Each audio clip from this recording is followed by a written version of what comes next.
జనం పాపం. అయితే ఈ అప్పర్ మానేరు కూడా ఇప్పుడు మొత్తం ఎండిపోయి ఆ సిరిసిల్ల నేరేళ్ళ తాలూకాలు ఎండిపోయినాయి, వాళ్ళు నాశనం అయిపోయింది, మంచిలో కూడా లేకపోయారు. అన్ఫార్చునేట్లీ ఏంటంటే వీటికి ఆల్టర్నేటివ్ స్కీమ్స్ ఆలోచిస్తలేదు. నిజాం సాగర్ పోతే దానికి ఆల్టర్నేటివ్ లేదు, అప్పర్ మానేరు పోతే దీనికి ఆల్టర్నేటివ్ లేదు. అయితే మన చీఫ్ ఇంజనీర్ విద్యాసాగర్ రావు గారి నేతృత్వంలో ఒక 14 మంది ఇంజనీర్ల టీం 1 మంత్ తిరిగింది మొత్తం తెలంగాణ. అంటే ఎక్కడ వాటర్ ఎట్లా మనం టైప్ చేస్తే వస్తుంది, వాళ్ళు సిటీ కూడా తయారు చేసింది ఆల్రెడీ, దాని కొద్ది రోజులు బయట పెట్టింది.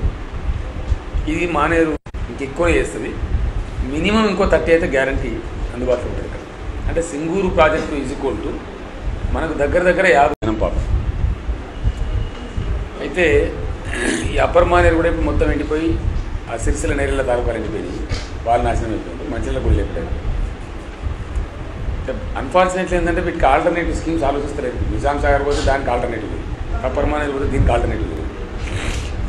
అయితే మన చీఫ్ ఇంజనీర్ విద్యాసాగర్ రావు గారి నేతృత్వంలో ఒక 14 మంది ఇంజనీర్ల టీం 1 మంత్ తిరిగింది మొత్తం తెలంగాణ. అంటే ఎక్కడ వాటర్ ఎట్లా మనం టైప్ చేస్తే వస్తుంది, వాళ్ళు సిటీ కూడా తయారు చేసింది ఆల్రెడీ, దాని కొద్ది రోజులు బయట పెట్టింది. ఇది మానేరు ఇంకెక్కువ చేస్తుంది, మినిమం ఇంకో 30 అయితే గ్యారంటీ అందుబాటులో ఉంటుంది ఇక్కడ. అంటే Singur project is equal to మనకు దగ్గర 50 నుంచి